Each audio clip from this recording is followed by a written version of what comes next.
उड़ी के अंदर ऑफिसर्स के साथ एक रिव्यू मीटिंग हमारी हुई है और उसमें हमने पूरा फीडबैक लिया और जो इश्यूज़ थे ऑनरेबल एमएलए साहब के, सजाद उड़ी साहब के, इन्होंने भी अपने ऑफिसरों को वो सवाल पूछे और उनके इश्यूज़ के बारे में जो लोगों से रिलेटेड थे, जो भी थे उसके बारे में इन्होंने पूछा और जो ऑफिसर्स ने अपना अपना जवाब दिया।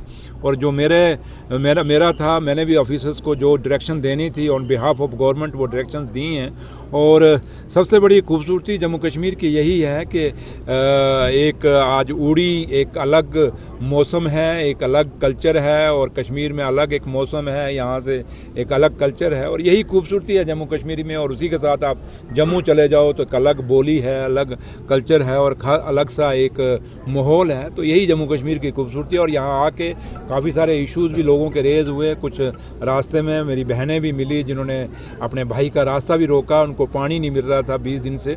वो मैंने ऑफिसर्स को कह दिया है, जो कंसर्न पीएचई डिपार्टमेंट के ऑफिसर उनको भी बोल दिया है और उनका पानी का ठीक होना चाहिए सिस्टम।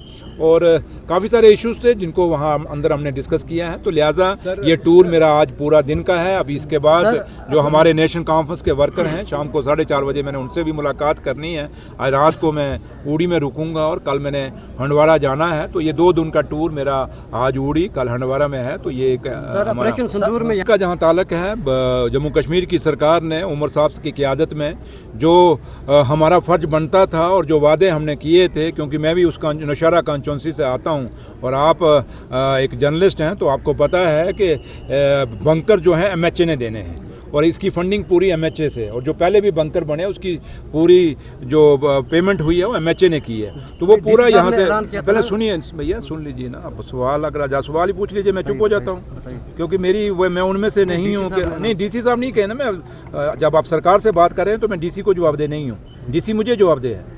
तो इसलिए मैं आपसे यही कहूँगा कि जहाँ तक ताल्लुक़ है कि हमने वो जो पूरी डिटेल, जो कुछ बंकर्स वो भी हैं जिनकी बन गए लेकिन उनकी पेमेंट नहीं हुई, कुछ बंकर जो नए चाहिए जो बॉर्डर के इलाके हैं, क्योंकि बॉर्डर के लोगों ने हमेशा इस देश के तिरंगे को ऊंचा रखने के लिए, इस देश को मजबूत करने के लिए मेरे बुज़ुर्गों ने कुर्बानियाँ दी हैं। हमारे लोगों ने अपने, कईयों ने हाथ खोया, कईयों ने पैर खोया, किसी ने माइनिंग के ब्लास्ट में अपने माल मवेशी खोए।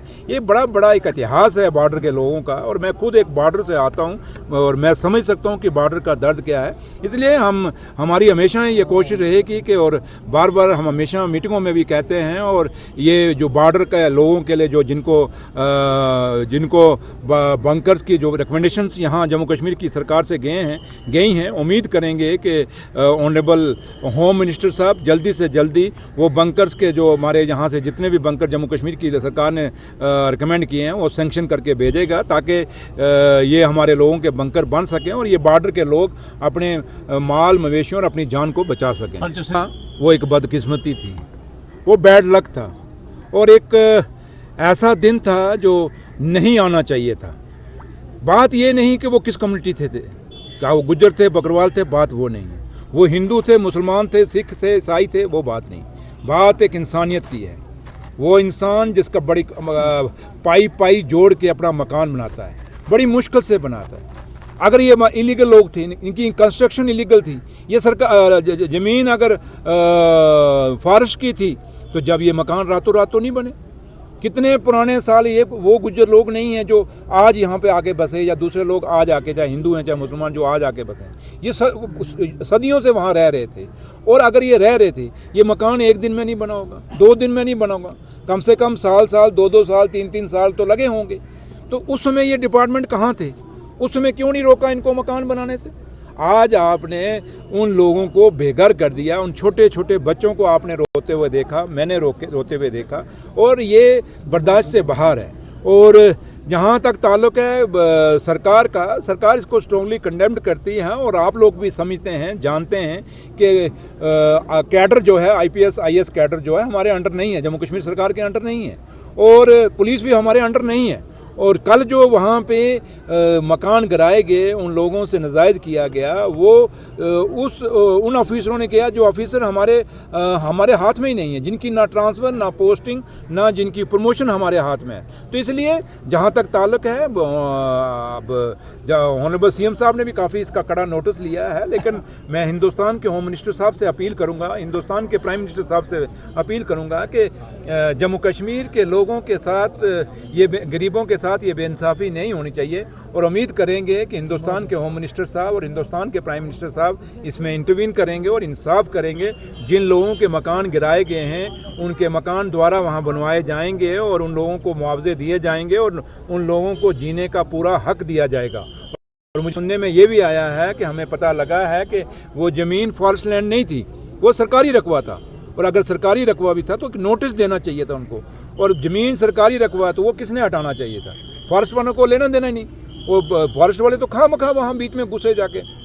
इसलिए हम इसको कंडेम्ड करते हैं और यही कोशिश हमारी सरकार की रहेगी, क्योंकि आपको पता हम यूटी में हैं।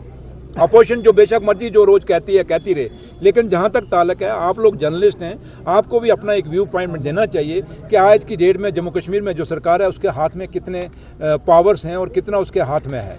कुछ चीज़ें जो हमारे हाथ में नहीं वो हो रही हैं, लेकिन हम भी नहीं चाहते, क्योंकि इससे पहले भी नेशनल कॉन्फ्रेंस की सरकारें रही हैं, कभी किसी के मकान गिराए नहीं गए, हमेशा लोगों के मकान बसाए हैं, हमेशा लोगों के मकान बनाए हैं। और जब कभी भी आप देखें, जहाँ भी जम्मू कश्मीर में, मुझे एक एग्जाम्पल गिना के दिखा दिए, जब नेशनल कॉन्फ्रेंस की सरकार जब स्टेट हुआ करती थी, कभी कोई मकान किसी का गिरा, किसी भी कौम का, किसी भी मज़हब का।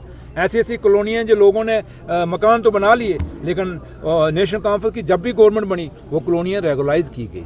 तो इसलिए नेशनल कॉन्फ्रेंस की वो सरकारें रही हैं। तो इसलिए आज हमारे हाथ में उतना नहीं है, और आप भी जानते हैं, और आपको ये क्लैरिफिकेशन लोगों को देनी चाहिए। जो लोग कई बातें, ये देखो उमर अब्दुल्ला सरकार ने किया है, उमर अब्दुल्ला सरकार घर बसाने आई है, हम किसी का घर उजाड़ने नहीं।